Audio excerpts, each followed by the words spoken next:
The Centers for Disease Control and Prevention is warning that the U.S. coronavirus death toll could hit 200,000 by Labor Day.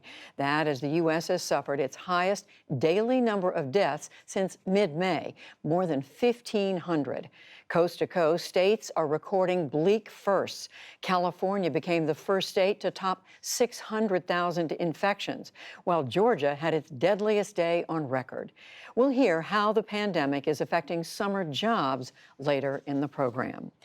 The U.S. Postal Service has warned 46 states and the District of Columbia that some mail-in ballots may not be counted in time for November's presidential election. That is according to documents obtained by the Washington Post. This is especially a concern for states that allow voters to request ballots just days before the election. A historic number of absentee ballots are expected to be cast during the pandemic, at the very time the Postal Service struggles with financial troubles and delays. We'll take a closer look at this situation later in the program. Firefighters in Southern California faced an uphill battle today against 3 raging wildfires. A statewide heat wave, bone-dry conditions, and gusty winds made for a difficult task. The largest fire has charred more than 18 square miles and threatens more than 5,400 homes. It has little containment. Residents describe the scene as the flames spread. I thought, this is getting out of control. All of a sudden, that little 10-foot section of smoke up there was wider and wider and wider. Next thing it was growing and growing. The whole top was smoking. And then fire department started coming in, all the sheriffs, et cetera, telling me to get out. The weekend's forecast for the area calls for triple-digit temperatures and extreme fire danger. The death toll from a powerful windstorm that slammed the Midwest earlier this week has now risen to 4 people. Millions of acres of crops were damaged, and some 250,000 Iowans are still without electricity 5 days later. Governor Kim Reynolds said that teams are working around the clock to restore power. What we need to do is we need to get power to Iowans and to those that are affected. They've tried to prioritize, but I want you to know the team that's standing behind me, your local emergency managers, your mayor, everybody is working to make sure that we can get that done in a timely manner. 100 members of the Iowa National Guard arrived in Cedar Rapids today to help clear debris away from power lines. A former FBI lawyer is expected to plead guilty to making a false statement as part of a federal probe into the origins of the Bureau's Russia investigation. A lawyer for Kevin Kleinsmith said that he will admit that he altered an email from the CIA that was used to get court permission for a secret wiretap on former Trump campaign advisor Carter Page. President Trump weighed in this afternoon. What happened should never happen again. So he is pleading guilty. Terrible thing. Terrible thing. Fact is, they spied on my campaign and they got caught.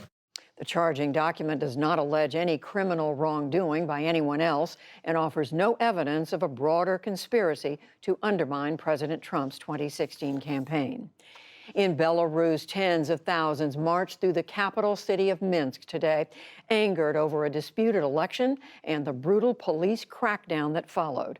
Police have freed about 2,000 people arrested during this week's demonstrations, but reports of widespread torture of those in custody are driving fresh outrage. All this as the European Union is drafting a list of people in Belarus who could face sanctions for their role in the crisis. Nick Schifrin has our story and a warning. Some of the images are graphic. You may find them disturbing. The scars of authoritarian rule are written on Vartan Grigoryan's back and in the stitches holding together his eye. I was told to lie down, and so I did. They started beating me. I did not resist. They took me to a police truck and beat me there as well. He was in a group of men released from a detention facility that included 19-year-old Alexander Vilks in the green jacket. That's his mother. He'd been held for 2 days without any communication. And when he shows her the wounds inflicted inside, she can't bear it. Really? They treated us as if we were terrorists. They beat us very badly, mostly hitting our legs, but also across the body. These were some darkest days in the history of modern Belarus. Hanna Lupakova is a journalist for the independent site Outriders. Whenever a person was transported from one place to another, that person was bitten. There were 80 people that were held there for 24 hours without food, without water, and basically they could not sleep. Since Sunday, authorities have cracked down on massive protests that followed what they call an election stolen by Alexander Lukashenko, known as Europe's last dictator. The demonstrations are the largest since independence 30 years ago. When one protest of 10,000 reached the government building today, soldiers laid down their shields.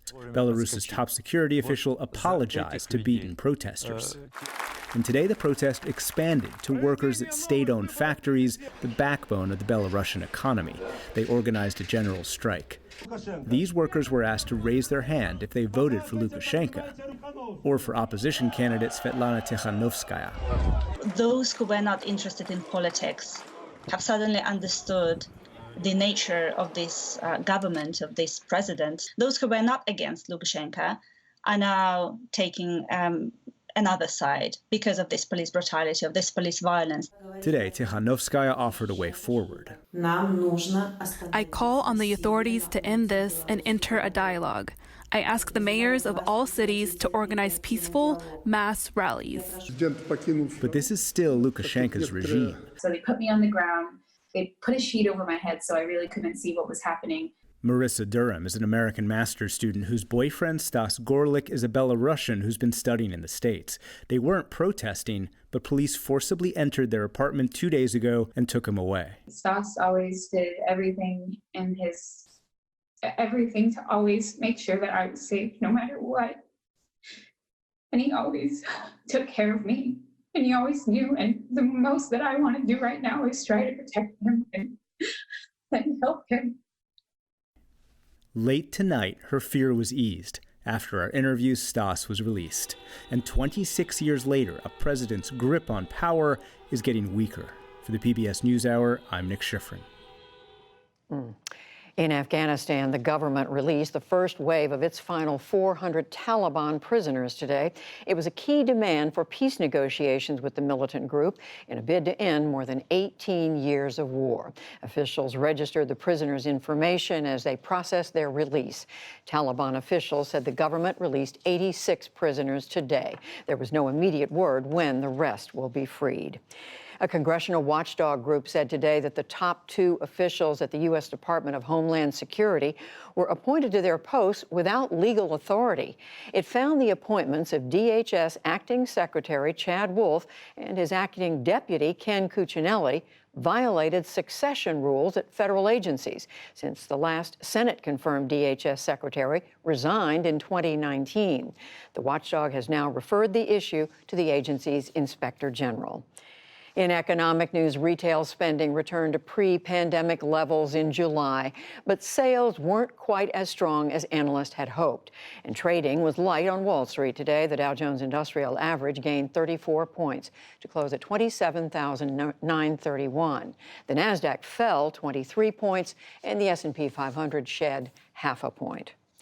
Still to come on the NewsHour, the Trump administration intensifies efforts to undermine mail-in voting and the Postal Service. NBA Commissioner Adam Silver details how the league is able to play games during the pandemic. Temporary coronavirus response jobs take the place of traditional summer jobs for young people, and much more.